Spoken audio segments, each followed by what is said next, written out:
So this show is called Armageddon, and it's all about how I think humanity might end, because there's a long list of possibilities, you know. We're on a precipice, you know. It could be anything from global warming, the rise of the pandemic, you know, nuclear war, our own stupidity, basically. Because we are getting more stupid as a species, no doubt about that. You can now do a university degree course in Taylor Swift.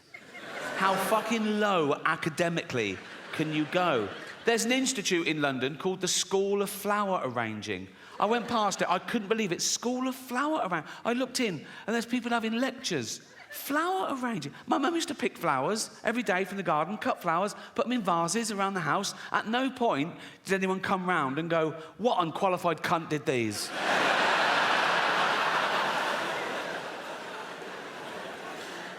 Yeah, the Earth is in a terrible mess, and it's my fault, my generation's fault, and the generation before, the boomers, with their deforestation and their fossil fuels, ruining the ozone layer, raising the temperature by a few degrees, so parasites, you know, bacteria, and these zootropic pandemics are just going to get worse and worse. Like, if you're 20 years old now, you're going to have a very different middle age to me. I've had the best 60 years of civilization, right? But if you're 20 now, in 40 years' time, you're going to be in your house wearing a mask, crying. Like you do now over jokes.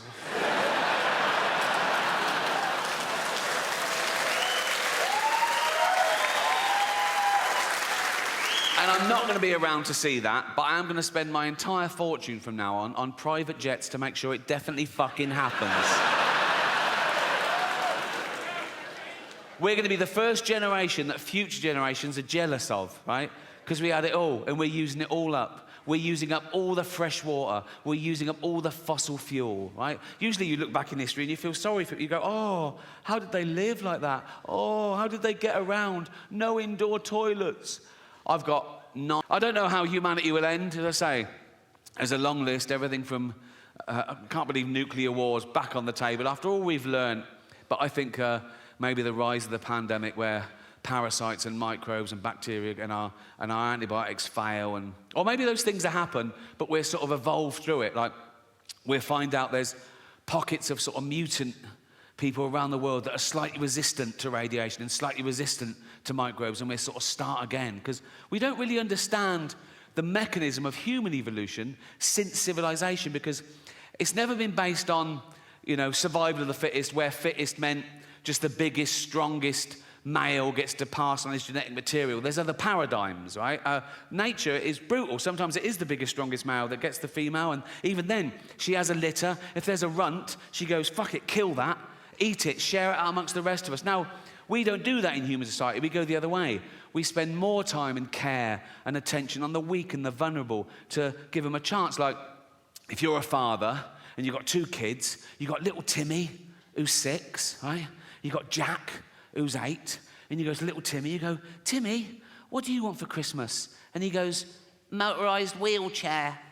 Ah, I promised Jane I wouldn't do the voice, and I fucking forgot. It's too late now, isn't it? What do you want for Christmas, Timmy? Motorised wheelchair.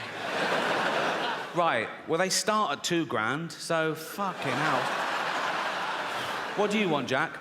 Just a tennis racket, please, Dad. Oh, good lad. How is your tennis? Best in the school. Oh, you... Good. Also a ramp. Fuck me. What, so now we're doing fucking building work at Christmas, are we? Fuck me. Oh, sorry, Jack, can't afford your tennis racket. We've got to spend all the money on a ramp and a motorised wheelchair for this money-grabbing little fucking... Why do you need a motorised one? No arms. That's fair enough. That is fair enough. I can tell some of you feel a bit uncomfortable laughing at little Timmy, who's a little 6-year-old lad. He's got a funny little voice because his whole chest is all fucked. Got no arms, no legs, just like stumps, right? But let me tell you something about Timmy to make you feel better about yourselves. He's a fucking racist. Yes. Horrible little shit, he is. You little fucking bigot. You disgusting little fucking racist, you racist scum, you filthy little fucking, you fascist, you fucking, you disgust me.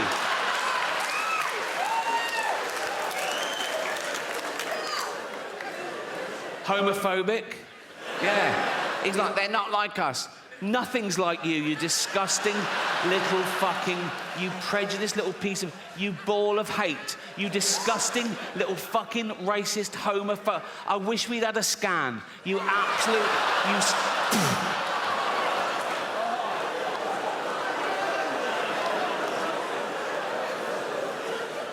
Misogynist. If he could, he'd rape. There's your little Timmy.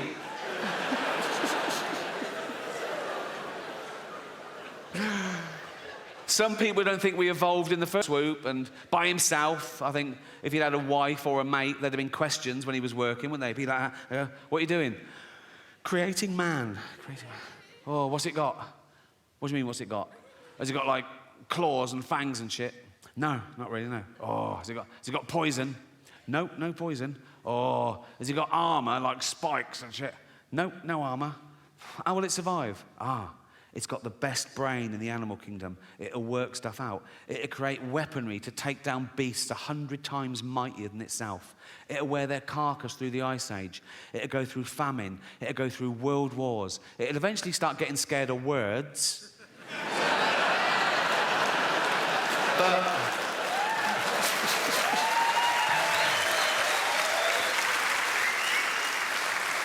for 10,000 generations, it'll be top dog. Oh. What are they? His testicles. Oh. What are they for? He keeps everything in there. His seed, his DNA. What's DNA? It's like a blueprint for life. It determines what you're like, what sex you are. How many sexes are there? 2.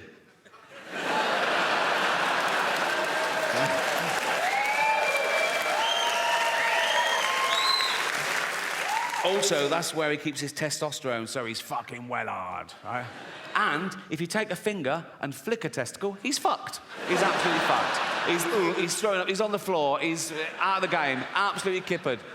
Why are you putting it on the outside? For a laugh. Artificial intelligence, the latest existential threat to humanity, the rise of the robots, so intelligent, they can teach themselves, they can teach each other, they can build each other, you know? Soon they know everything there is to know, and they hate us. Why wouldn't they, right? And they'll be so realistic, they'll walk amongst us, they'll go to work, right? You know when they're getting really human? When they start calling in sick. Mondays. I mean, they've learned all the tricks. They go, oh, I'm not coming in today. Why not? Oh, fed up. What's the matter with you? They sort of scan social media. ADHD. Self-diagnosed. They'll be in HR all the time, won't they? Be like, Ryan in accounts is robophobic. Why would he say? Call me a whiny plastic cunt. I think we should be allowed to insult robots when it's happened, you know, because we've made them to make our life easier, and that would get things off our chest, because it's bad enough, isn't it, with real people, you're getting in trouble, saying the wrong thing, people taking things the wrong way now, like, oh my God, oh, I made fat Linda cry today, oh, what happened? I just shouted out to her, then I remembered we only... But the longer you live, the grumpier you'll get. It's not just going to happen to me, it's going to happen to all of you. Because the longer you live, the more shit you see, and you go, oh, fuck, this again, right? And the more burden you carry. And the older you get, the weaker you get, so the burden gets heavier. And you go, oh, God, this again. And you can't die nowadays. You know what I mean? You go, oh, thank God, I'm dying. Oh, fuck, I'm back. You know what I mean? They can transplant every organ now. Whatever's got, transplant every organ. Not your brain. That wouldn't make sense. You are your brain. So that would be an everything else transplant, wouldn't it? But I'd sign up for that. I don't care about this. It's to get this round. If I could leave £1 million to science, so when I died, suppose when I died, my body's crushed, killed instantly, but my head's intact. They keep that on ice, wait for a body donor. Some poor bloke gets his head crushed, put my head on his body, and I'm back. I know. Statistically, I will get a bigger penis as well, so the odds are in my favour there, trust me. I wake up in the future, I see the scar, and I go, oh, that's all right. You know what I mean? I go, oh, you've always wanted a big knob. I go, yeah, I've always wanted a big knob. I go, let's have a little bit of me time. So and I start, but then every time I look down, I go, oh, that's not my knob. Do you know what I mean? I go, oh, that's not my knob. Oh, that's not my knob. It's not my hand either, carry on. It's like, you know what I mean? In England at the moment, and in America, particularly California, mental illness, it's taken off. It's taken off a trip. When I was at school, you were either thick or clever, normal or mental, right? Now there's like 1,000 new mentals, right? And it used to be a stigma. They go, I'm not mental. Now people go, I'm mental. You know what I mean? They want to, I'm mental. It's like everyone I know in media is ADHD. They go, I'm ADHD. I'm ADHD. Yeah, so I'm ADHD. Take the test. Yeah, I took the test 5 times, passed it on the 5th. Oh, well done. Right? They go, and it's like, I'm writing a song about it, I'm writing a poem about it, I'm writing a book about it. Oh, well, yeah. And they brag about it. They put it in their CV and in their... it's got disorder. When did we start bragging about having a disorder? 20 years ago, you wouldn't have got given a business card and it said Ron Pike, anal warts. You know, just... keep it to yourself. No one cares. Right? I think the new pandemic amongst the youth is going to be fear and anxiety, because now we've had a whole generation who grew up with social media. Instant gratification doesn't build character. They're not socialised properly. They can't deal face-to-face with people because they're used to hiding behind an identity and an avatar, and now they've got teachers and parents enabling their mental illness as opposed to trying to snap them out of it. And now they fear the thing they once loved. They're worried about the internet and AI. Young people are really worried about artificial intelligence. And I say this about AI. If it starts becoming a burden, switch it off, right? Like we did Nan. And they're really worried about global warming. And I looked into it, and if the polar ice caps completely melt, the sea level will go up about 60 metres around the world. So all coastal areas will be affected a bit, but the real devastation, the real loss of life will be in places like China and India. So relax. It's fine. But we all suffer from a bit of mental illness. We're all on the spectrum, aren't we? We've all got a little bit of OCD or anxiety or whatever. Like I'm a hypochondriac, right? Every morning I wake up and I think, right, what's wrong? Like, I go, what's that? That wasn't there yesterday. What's that? And I Google it. I think, what? And I catastrophize as well. So I Google it and the first sort of like 5 or 6, I'm fine with. Like it goes, it could be anxiety, yeah, could be lack of sleep, yeah, I didn't sleep. Could be lack of fibre, yeah, I'll have some more fibre. Could be lack of vitamin B, I'll get it. And then I just keep pushing me. Like it goes, could be cancer. I go, it's cancer. Once I came out of the bathroom and I went, Jane, I think I've got bowel cancer. She went, we had beetroot last night. I go, oh yeah, cheers. To release the frozen water to cause an atmosphere and get a little bit of global warming going. I mean, I don't know. It's only billionaires have got enough money to waste on exploration. There's nothing out there, you know. It's like, now you can do space tourism. Have you heard of that? You can pay $150,000. They shoot you into space for an hour and you float around going, I'm in space. I mean, we're already in space. Earth is right in the fucking middle of space, right? It's the best bit of space there is. It's got car parks and cinemas. It's like there's nothing else to see. It's like living in London and going, I wonder what Coventry's like. You don't...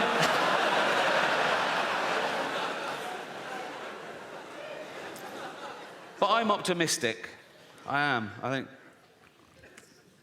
I think people care about the planet deep down. I think just that most people on the planet don't realise that most people on the planet are destroying the planet. Most people don't realise that in my lifetime, we've wiped out 70% of all animal populations. And what's left en masse on the earth of animals is 36% human, 60% farm animals just to feed humans, and 4% wild now. People don't realise that we have to tear down entire rainforests, the lungs of the earth, just to grow grain, to feed these cows, to feed us. We steal grain from third world countries because they want hard currency. They can't even feed their own people. We take their grain, feed our cattle. Meat eaters. If you eat meat every day, if you gave up 1 day a week, we'd feed another 100 million people. But I think people care. It's out of sight, out of mind. Think of the animal that most people know, their dog. They love their dog. They wouldn't let anyone hurt their dog. And a dog is a cow, is a sheep, is a deer. People love their dog so much, they won't even watch a fictional thing where a dog gets hurt. And I get that. There's a